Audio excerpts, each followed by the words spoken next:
Alright, so usually lang natin.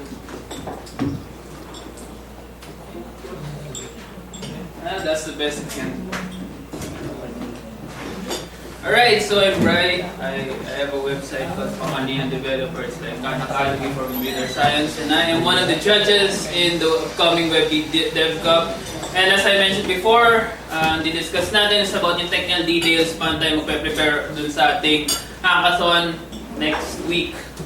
So, ang main problem sa Dev Cup is it's 6 hours. 6 hours is 1 day's work for a person. Alam natin 8 hours, pero alam natin 2 hours na sayang sa kalokohan. So 6 hours is unfortunately not enough time for most of your ideas. You might think of great ideas, but kung subukan nyo yan, if you're going to try building something big in 6 hours, 9 out of 10 it's not going to make it. So, if you're going to start from scratch. So, ang discuss natin is yung main idea paano i-solve yun, which is how you prepare for the event before the event. So, makikita nyo, you might think daya to, pero this is more of a loophole. Alam naman, sila naman yung mga dyan naman si Mike, alam naman lang kung ano yung rules. Judge ka naman eh. Pero yan, do everything you can do before the event so that you can save time. Kasi, alam naman natin, if you're a web developer or even a mobile developer or whatever developer, it's all those things that you do outside the development that takes a lot of time. Yung talaga nagsasayang ng oras. So again, ito yung rules niya. Sasabihin natin, baka sabihin niya daya. No offsite development. Hindi nyo pwede gawin yung app nyo outside ng event nyo. Parang i-repackage yun. No, yan. All of it should be done on-site, and you don't allow yung ating pre-existing app na ginagawa nyo for the last 6 months or 1 year, then we pre-package yun. Sasabihin nyo na ito yung app natin. And yeah.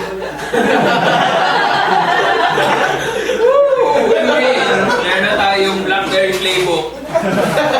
Pero yun nga, you can do that, but you can do something similar to save time. However, there's also another rule, which is kung ano yung allowed. Ano yung allowed na gawin dun sa ating DevCup, which is you can use any programming language, development tool, and the most important part is application framework. So, ang trick dyan is, ang dala nyo is framework, not a program. You can't pre-build your app, you can't spend the last year, yung ginagawa nyo last year, but you can build a framework beforehand. Na sabihin nyo, this is my framework. It has all the features I need, but it doesn't do anything. That's legal. Kasi it's counted as framework. And it goes with the spirit of the hackathon. You're not going to spend 6 hours trying to build a whole MVC framework filled with authentication, authorization, pagination, all that shit. Bago, isa-set up nyo pa yung deployment, isa-set up pa yung deployment server and all that. Sayang. So, as much as possible, do everything beforehand and say it's a framework. Okay? So, yun yung biggest time-saving tip na mabibigay sa inyo. Okay, so the rest of this talk is just how to do that thing. So, yung mga tao nandito, you already have a big advantage, except yung mga tao manunod ng video na upload ko mamayang gabi. Pero yan, yung talk natin ngayon, next 30-45 minutes, I'm going to discuss just how to do that. And yan, main natin is how to prepare your app framework and prepare it for everything else. Yung, essentially, reiterate ko rin sinabi ni Alvin kanina in a different fashion. Alright, so one key note, kung professional developer kayo, kung kumikita kayo at yung damit nyo, yung pagkain nyo, and everything you own is built from your software profession, don't be surprised kasi lahat nito dapat alam nyo to. Otherwise, nangluloko kayo ng client at and you're earning more than another was. Pero main point, there's nothing new here. I'm not going to say something mind-boggling or whatever, pero yun nga, if something here is mind-boggling for you, you might have to take time and look at yourself and see na marami kayong problema with your gaps in your knowledge. Okay? So, but if you're a professional developer, kumain na lang kayo ng sisig and ano. Anyway. So, let's go with the meat of the topic. App preparation. How do you prepare your freaking framework? So, this is what language are you going to use? Okay, I'm wearing a Ruby shirt, but I'm not going to advertise Ruby. What language are you going to use? What framework are you going to use? What web framework are you going to use? What database are you going to use? These are all technical details that people will immediately ask themselves when they go into a hackathon.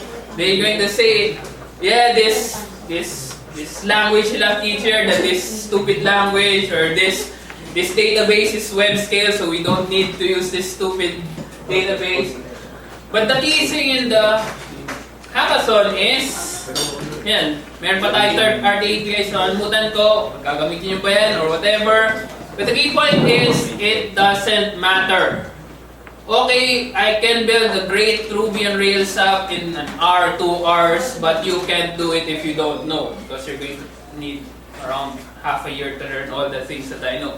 But if you're really good at PHP, why not just use PHP? There's nothing wrong with PHP, aside from the language itself. But the point is, it's not so bad.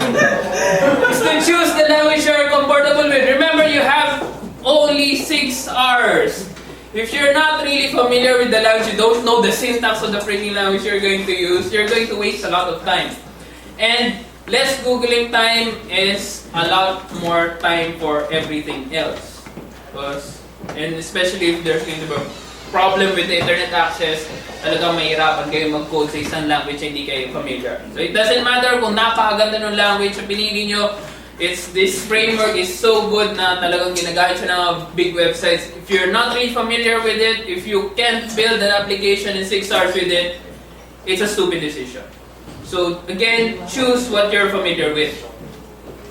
Then once you've decided, kung ano familiar kayo, well, if you're a professional developer, that's the language you're using every day, so that wala kang problema, you should know it, you shouldn't have any problems with it. So once you've decided, it's time to build your framework.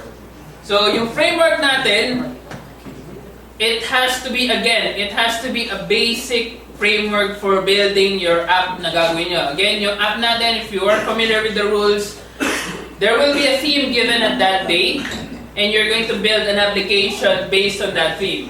So yung framework nyo should be built around yung mga stuff, yung mga dirty work na ginagawa natin before tayo gumagawa ng application, or before natin actually ginagawa yung application. So first things first, yung framework na yun should be able to run on a web server. Otherwise, it's not a web framework, and bakit nyo pa ginawa yan? Also, another basic need is your framework should be able to run without problems. So you're going to have to debug your framework before you start. Obviously, because debugging time is, again, wasted time. Also, dapat na-set up na yung database nyo, na-decide na kayo ng database nyo, so it should be able to connect to that database if needed. There are cases na magawa kayo ng isang web app, especially if it's a mashup that doesn't really need a database. But if you need a database, well, 90% of you will need a database, or 99% of you will need a database. Your framework should have that functionality. And finally, the most important part is, again, it shouldn't do anything. Kasi if it does anything, nandadaya kayo. And as much as possible, spirit hackathon. We're not here for the prize, we're not here for the whatever nakukuha nyo rito. You're here to hack. So, yung framework, yung base application nyo, wala siyang ginagawa. Pero yun nga, you've already done the dirty work beforehand. Okay, so ito yung basic na kailangan gawin ng framework nyo. After nagawa nyo yun, feel free to add yung mga modules. Kasi yung mga modules na yan is, again, it's dirty work. Some frameworks already have that built in. Especially mga monolithic frameworks gaya ng Django, they already have those built in. But if you're using a micro framework or if you're using relatively normal framework, some modules may not be available yet. So feel free to add yung frameworks para naging na-improve yung application nyo. So first is yung front-end design frameworks, especially for people like me na hindi talaga designer, talagang mandadaya kami sa design. So we're going to have to use front-end design frameworks. And at the top of that list is, of course, yung everyone's favorite front-end design framework is Twitter Bootstrap. So for those of you who are familiar with front-end design frameworks, it's pre-built UI. You still need a designer, but especially designers, for designers, you don't need a lot of, you don't need to do things from scratch. Most of the things you need are already there. For instance, you can read here, well, just look, Google Twitter Bootstrap. It has a lot of features for front-end design. So essentially, your UI, if everyone uses Twitter Bootstrap, all websites would look the same, but at least it's a lot better than just rolling your own CSS or rolling your own UI on the day itself. That's a bit hard. And especially since one of the criteria is that it should run decently in most browsers. So Bootstrap works in most browsers. And it's also responsive framework. You can make it work on mobile and it would automatically respond to the resolution of your mobile device. Also, if you're not a fan of Twitter Bootstrap, there's alternatives like Zurb Foundation. Zurb Foundation is similar, but the main difference is that your site will not look like Twitter. That's the main difference within it. And it's a lot more responsive because it's built with responsiveness in mind rather than with Bootstrap's build a website with a decent design without much fuss. Okay? So aside from front-end design frameworks, for those of you who don't have designers, you also have this page templating. Page templating is providing an alternative for you to design HTML pages or your dynamic sites. Because as we all know, HTML sucks. It's verbose, it's hard to code, and yeah, there are alternatives out there to make your life easier for making your pages. My favorite page templating, alternative page templating, there's a lot of page templating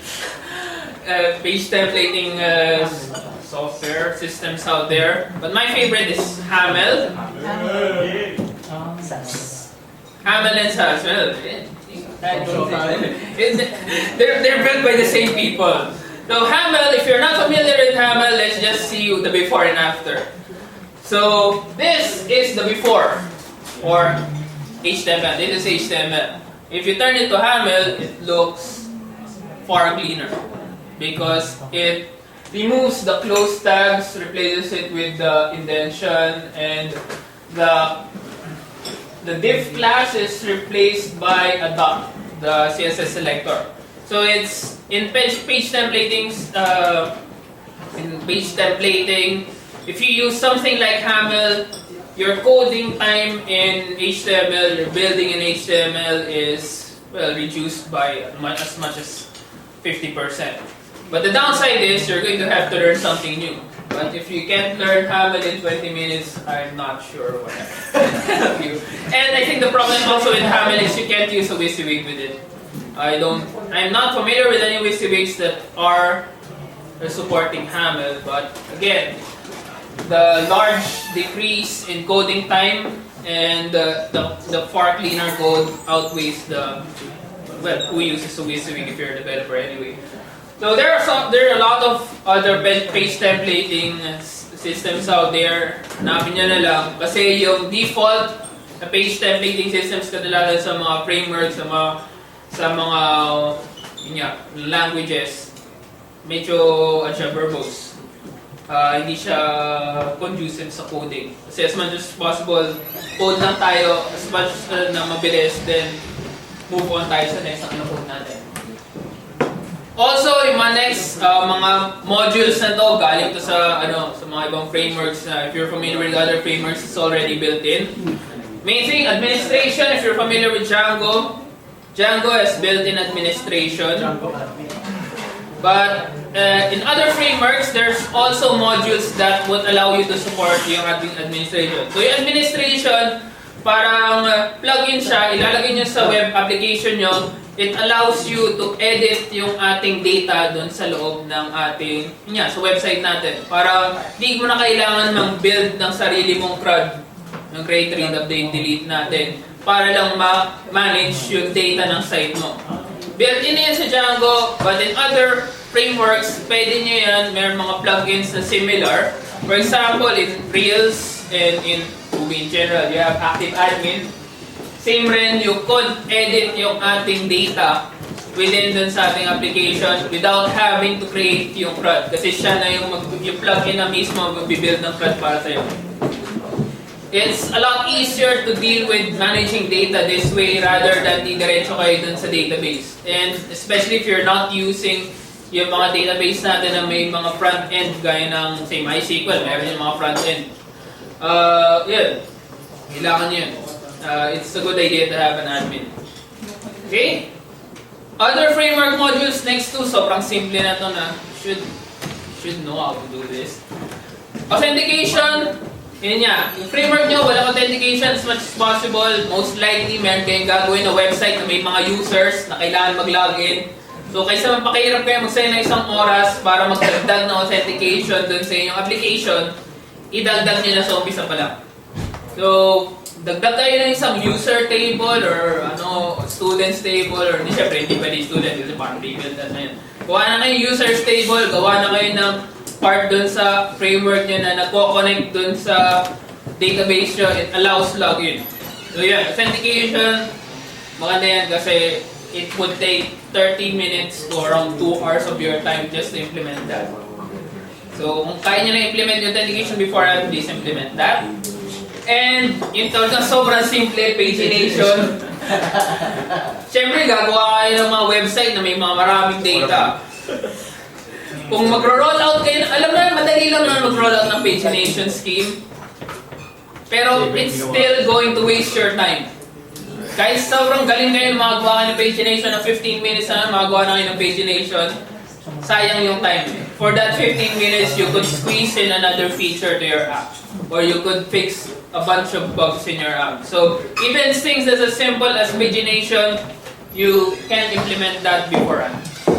Okay? So, yun yung ating parang mga ideas na gagawin. So, bottom line, do as much as you can with your base application. Parang skeleton application lang na walang ginagawa. Hindi yung daya, but it will drastically reduce your time.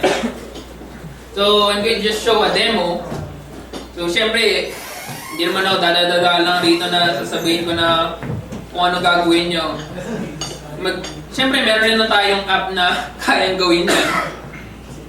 Okay, so this is an app I made around 3-4 hours. And ganito yung itsura niya. So just a basic app. It has, meron siyang login. So meron na siyang authentication. Kung gusto ko lang dagdagan ng data yung user, I'm just going to add some fields to the user, build other pages for that user. Built-in na rin yung sign-up, that's already also part of authentication. Wala siyang ginagawa, but it's part of the framework. Also, yung UI, as you might notice, that's Twitter Bootstrap. So, baka na kayo dapat sa Twitter Bootstrap ngayon. Also, it connects to the database kasi may ginawa ko na sample data. This is just sample data na walang ginagawa. Parang name, content, quantity, price lang yan. Wala siyang ginagawa. But it shows na kaya niya mag-connect sa database. Also, syempre, meron rito next, last, whatever, that's pagination. Ibig sabihin, ma-implement yung pagination. Also, yung sinabi rin kanina, meron rin siyang admin screen.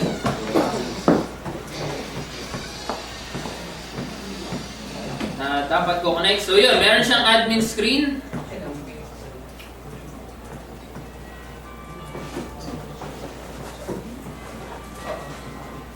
So yun, admin screen, then yung data natin, yung samples na data natin, you could modify it via this page or whatever. You could see it, modify it, di ko lang na-implement yung modify. Okay? So yun yung idea natin. Just build a basic app na walang ginagawa. And it will save you a lot of time dun sa ating mismong event. Okay? So yan, it's not cheating. Again, it's not cheating. It's a way just to use a loophole and maximize your time. Okay, so aside from yung framework setup natin, your biggest potential time waster would be yung preparation ng ating dev machines. So, yan, kadalasan yan, you come into a hackathon, okay, you're going to build an app, then you come to your hackathon, bring your laptops, okay, you're forming your teams, and next thing you notice, nakalimutan mo install yung Apache, nakalimutan mo install yung MySQL sa computer mo. So, sayang yun sa oras, di ba? Well, there's prep time beforehand, before the actual event, pero malay natin, Murphy's Law, may mangyari, bigla lang nagkatobak, nagkaroon ng isang EMP shockwave na walang ng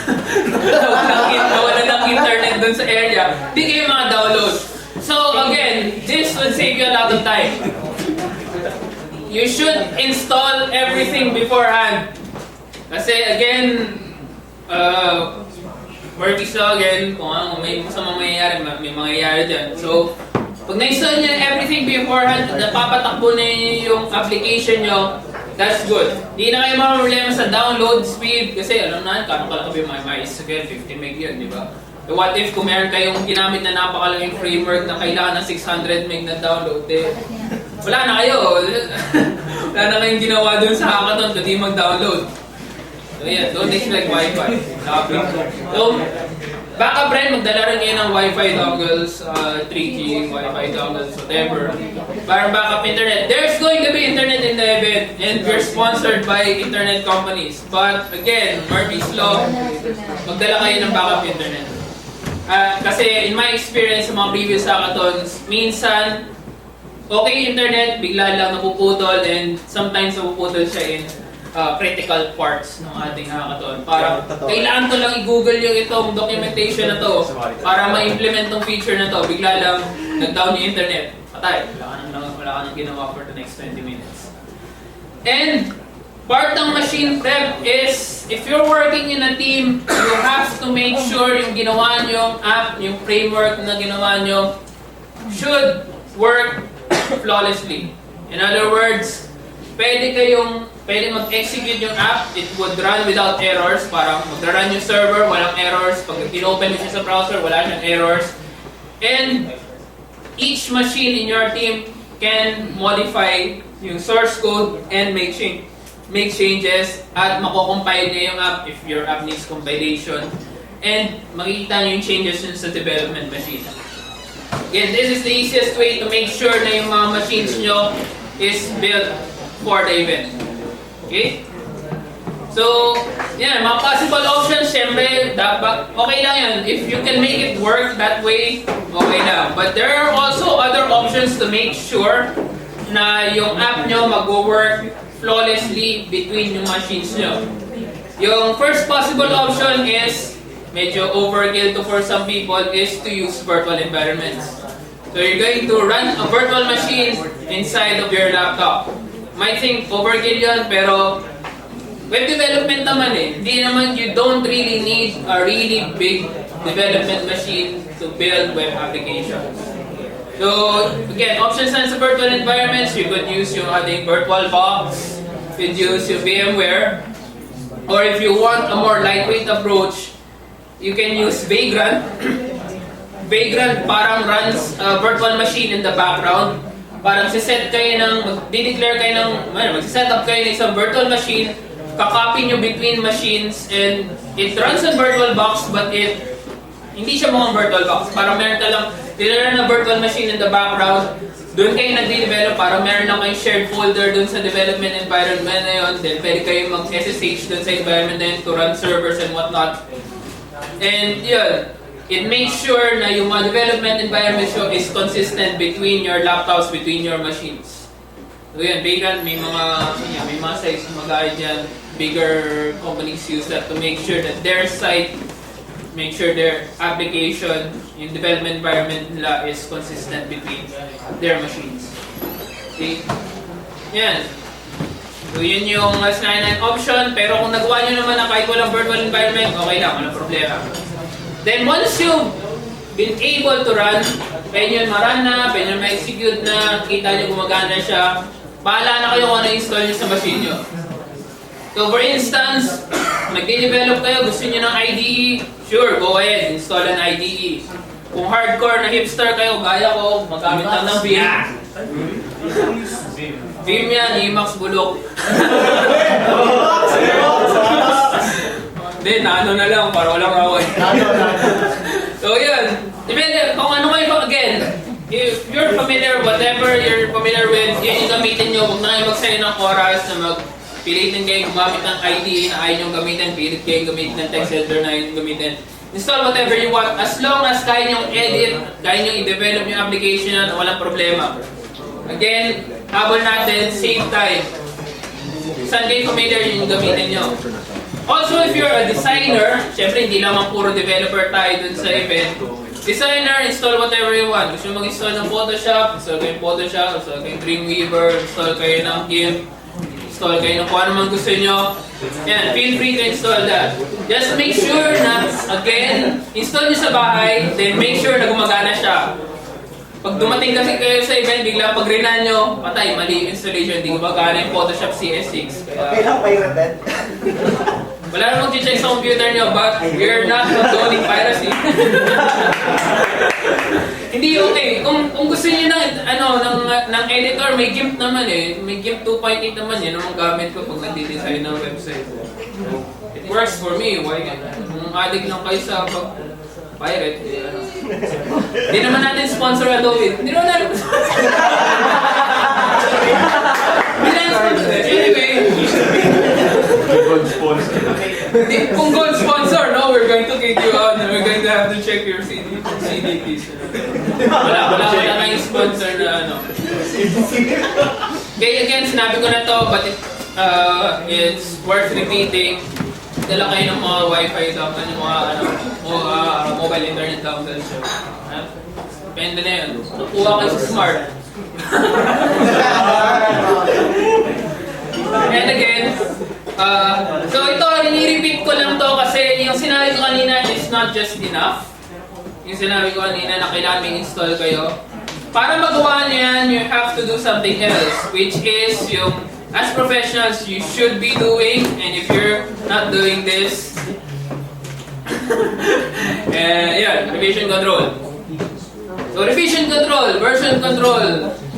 So if you're not using version control, you're not deserving to be called a software professional because your code only exists if you commit it in a repository, either in a remote repository or kung distributed ka, dapat yung repository mo nakakabi sa at least 2 places. So yun, version control. Kung hindi nyo alam version control, i-google nyo yan and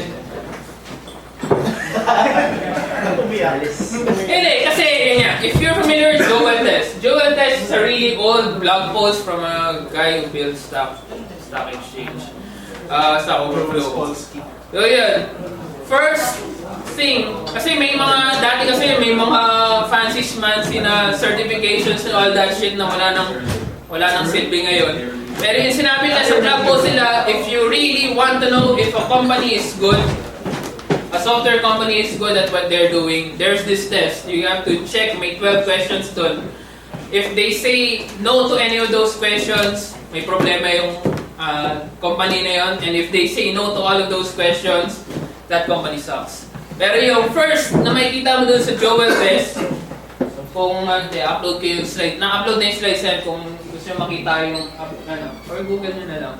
Anyway, yung first doon is to use source control. Kasi napaka-importante yung source control. It requires another talk to explain bakit yung kailangan yung source control. Basta, you just need it. Revision control, source control, version control, pareho lang yun. So, ano yung gagawin nyo? control. Yan. Yun lang pala. Isa pang reason bakit kailangan nyo ng source control. Kung nakita namin yung app nyo sobrang ganda, ang una kong tatanungin sa inyo is pakita nyo yung commit history ng application nyo. Para makita ko kailan nyo kinumit yung mga changes dun sa application nyo. That will prove that you didn't cheat. Kasi kahit minodify nyo yung time ng computer nyo, makikita ko dun sa changelog parang bakit isang 100 commits, parang buong hapon, parang na 200, 300 commits kayo, kalokohan na yun. Imposible yun. But if you show na yun nga, meron kayo isang changelog, commit log dun sa version control nyo that shows that you really built that application at the start, yun nga, may framework kayo, yung base framework nyo, nag-start dun sa 12 o'clock, yung 1 o'clock na yun, yun, wala kami nasabi. Ibig sabihin, sobrang galing yan. Nakagawa kayo ng napakagandang app in such a short time frame. Kasi nga, nasa version role. The proof is in your version role system. Okay, so, choosing between version control systems, again, it doesn't matter what you choose. Kung ano yung ginagamit nyo sa kumpanya nyo, kung ano ginagamit nyo araw-araw, please use that. So, most of you will be using Subversion. Some of you hipsters might be using Git. Mas hipster ang Fossil. Case. Basta huwag kayong gumamit ng CBS. Kayong gumamit ng mga system. Okay yung mga bagong version control ng Microsoft, pero yung mga panahon ng... hindi alam ko, hindi clear case eh. O clear case ba yung bulok na... Clear case. Oh, basta yun yung bulok na version control. Source save yun. Ayun din. Ayun, bulok yun, gagamitin yun. Pero, at least it's better than nothing. Pero yun nga, paano kayo mag-set up ng source save? Mahirap mag-set up ng source save na server. Madali mag-set up ng CVS na server, pero again, bulok ang CVS na server. Pero yung GitHub, Git and Subversion, madali mag-set up yan. You really don't have a reason not to use them. Kasi nga, you have hosting eh. So there's a lot of free hosting out there. If you're using Git, there's always yung GitHub na nakakuha ng 100 million din sa isang angel investor. Also, if you want Subversion, Git, Mercurial is supported by Google Code. Also, kung ayaw nyo yung Google at GitHub, there's also other solutions gaya ng Assembla, which supports Subversion and Git rin. So yun nga lang, ang problema sa kanila is kung gusto nyo libre, it has to be open source. But it shouldn't be a problem for you. Please share your code kasi naman, 6 hours din yung ginawa yung code nyo, most likely bulok yan. Wala nang intellectual property bullshit na sasabihin natin na my code is really good, baka kopyahin niya ni Facebook at makakuha silang billion sa kanya. That's bullshit. 6 hours yan, about 3 people, that's just 24 at most 18 man hours of work. Ayaw nyo i-share yung code nyo, baka may ginadaya ko. So, walang kayaan, if possible, please share your code para yun nga, makatulong dun sa para spirit na makakasunod rin naman. And don't worry about okay. And again, there are a lot of hosting solutions, di lang yung masay ko, Google nyo lang kung ano yung mga possibilities. Okay, ito ba? Deployment. According to the rules, hindi ito kailangan. Di nyo kailangan i-upload sa internet yung application nyo. Pero as a judge, makakatulong yan sa judging if you are able to deploy your application to the internet. Kasi yun nga, if you see the rules, 3 minutes lang namin ma-judge yung application nyo. Isipin nyo yun if you don't upload your application to the internet, 2 minutes lang namin titignan yung application nyo. You only have 2 minutes to look at your application and yun na. You have to make a judgment out of it. But if you were able to upload your application on the internet, and possible, nagagawa kami ng site gaya ng ginawa na sa Pinoy BlackBerry Hackathon, going to make a site to showcase all of your applications. Ngayon nga, pag nakita na yung site nyo, we could access it before the actual judging and after the actual judging para meron kayong makita kung ano yung possible pa na mali-judge. Mga little gems na nilagay nyo sa application na may iba hindi makikita. Yun, it's going to be to your advantage. So, yun nga, additional chance na makita yung brilliance nyo kasi we have more charging time. Also, may kita ng mga ibang tao yung ginawa nyo kasi advertise siya kasi it's open for all to see. And mas madali it's more on sa judging. Kasi think about it, kung wala kayong internet site, hindi nyo in-upload sa internet site yung application nyo, ang gagawin namin is, kukunin namin yung laptop nyo, kukonect natin sa isang projector, and paglalaroan namin yung laptop nyo. That's the only option we have it. Unless meron kayong tinopa kayo at gumagana yung network natin bago i-run yung IP config, IF config, biglaan lang i-access namin yung site sa ano nyo, and kukonect pa rin namin sa projector. But again, it's a lot easier for us kung nasa internet na lang. Okay? So options sa deployment. Actually, ang importante lang sa deployment is, again, we need to save time sa development. I-set up nyo na yung deployment before kayo pumunta dun sa site. Same thing dun sa framework nyo. Sama nyo dun sa framework nyo yung deployment. So yun, parang ito, this is what we did dun sa last week dun sa Pinay TV Debac. Meron kaming showcase site. So magagawa kami yung showcase site dun sa for the events, and yun nga, you have the opportunity to link to your application. So yun nga, balik tayo sa sinasabi ko.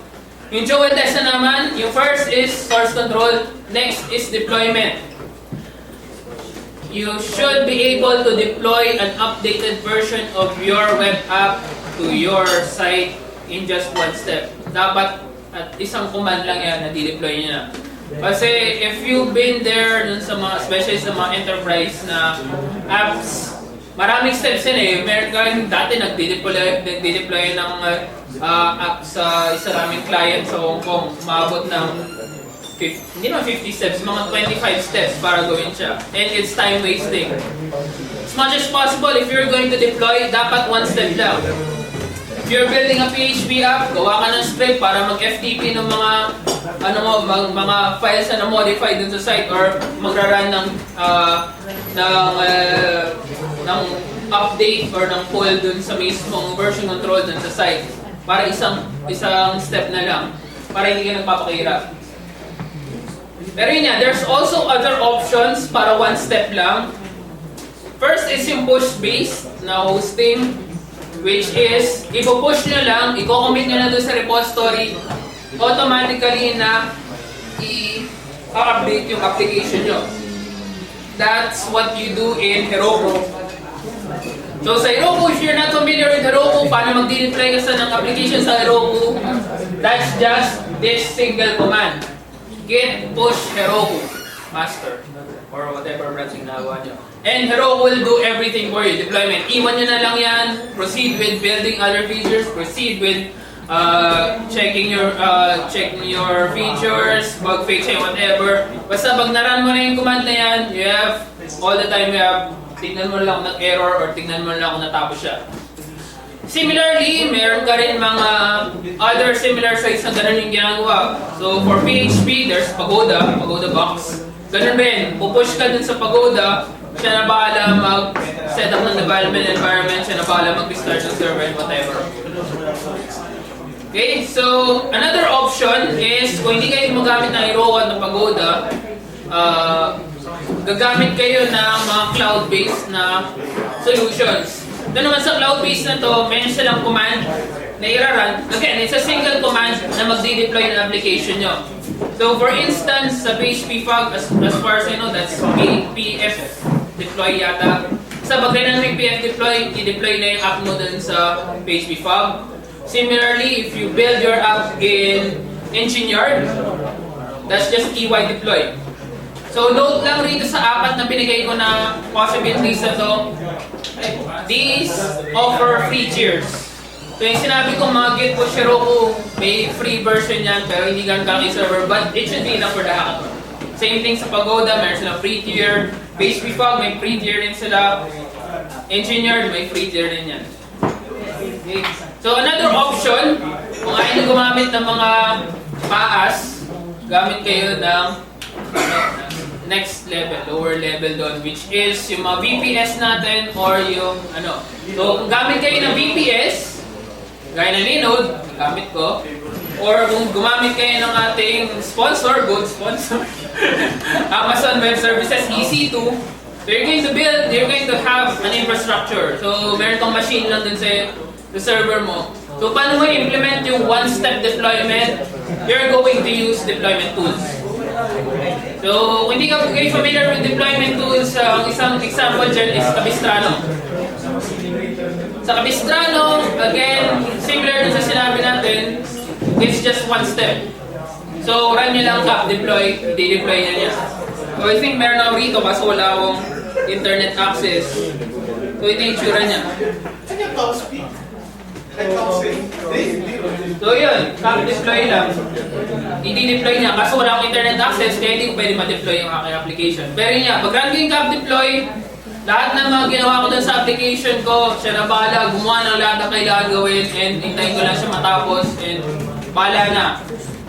It saves a lot of time and it saves, hindi lang time, pati rin yung mga errors, mga, kunwari nakalimutan mo yung FTP or whatever ng mga kalukuhan. It's going to save you a lot of time. It saves you a lot of effort. Okay? So, apart from Capistrano, that's tool. Pwede mo na gamitin sa lahat ng application ko. Ganyan. Kung gusto nyo yung a more local version, parang may isang company din sa Pilipinas ng mga hackers na gumawa ng sarili nilang deployment tool, si Mina, yun, by Nadari, Pilipino yung gumawa niyan. It boasts na mas mabilis siya kaysa Capistrano. You might want to look at it. It's also a deployment tool. Si Rico yan, kaso hindi ko sa Rico sa mind natin. Anyway, so, okay, na-prepare na natin yung app natin, na-prepare na natin yung machine natin, pwede na natin siya i-deploy in one step and all that. Nasa source control na siya, kaya kahit magkaroon ng EMP shockwave at nasira yung lahat ng machine natin, pwede natin ma-recover yung mga source code natin. Naiwan natin yung pinaka-important part sa preparation, which is yung prepare ng team nyo. Well, kung magsasolo kayo, gaya yung ginagawa ko sa mga kason, wala akong problema dyan. But if you're in a team, you need to prepare beforehand. It's more of solid the mind. So, ano yung prepare nyo? Dapat nagko-communicate kayo. Dapat wala kayong away-baw ng event. Hindi kayo nag-aaway, hindi kayo tatampuan. Kasi, if you're building applications, communication is key. Parang relationship yan eh. Then, sa software engineering, building software systems, if you're going to develop something, you need to communicate well between your developers, between your designers, between your team members. Kasi otherwise, your system will not get off the ground. Kasi you're going to have pissing matches, you're going to have arguments, and you're not going to go anywhere. Okay, so ano yung mga example na makikita nyo dun sa pagko-communicate nyo na kailangan nyo pag-ayusan? Well, first is yung asset creation integration. Some of the teams might have designer, developers. Kailangan yung i-organize ano yung mga assets na kailangan gawin ng mga designers at kailangan tamang-tama yung timing na kung nagawa na ng developer yung kailangan na backend, it should be in time to integrate everything. Kasi may mga cases na okay, may mga times na nauuna yung developer, kaya wala siyang ginagawa, hindi hintay yung bagong design ng designer. Same thing, yung designer natapos na kailangan lahat ng design, then yun yan, hindi pa natapos yung developer. So yan, yung pipelining natin, that's basic. If you're working with developers and designers, you should be doing that every day. So it's nothing new again. Another is conflict resolution. So, syempre, nagagawa kayo sa version control, syempre, magkakaroon kayo ng mga merge conflicts. Kung naka-merge conflicts kayo, mag-usap naman kayo, bakit nagkaroon ng merge conflict, alam mong i-override nyo yung ginawa ng kasama nyo. Kasi yun, in-override nyo yung ginawa ng kasama nyo, hindi nyo sinabi yung in-override nyo. Wala na yun, wala na yung mapapala. Uwi na lang kayo. May bouncer yun siya. So, yan, conflict resolution, very important. Kahit sa trabaho, may mga nangyayari dyan, parang, senior ako, dapat i-override kaya, bigla lang, next day, magkakaroon ng bug, di nalaman. Yan, sira na yung system nyo. Bug finding and fixing, yan, that's something that people can do kung wala silang ginagawa, or natapos na yung ginagawa lang, they're waiting on something. possible na they could find bugs and place them down. Kayo na bahala kung gagamit pa kayo ng bug tracker. 6 hours na magbabag tracker kayo. Gawa na lang kayo ng isang Google. Gagawa pa ng ticket, di ba? Bilang si send, go, approve yung ticket. Bigla lang.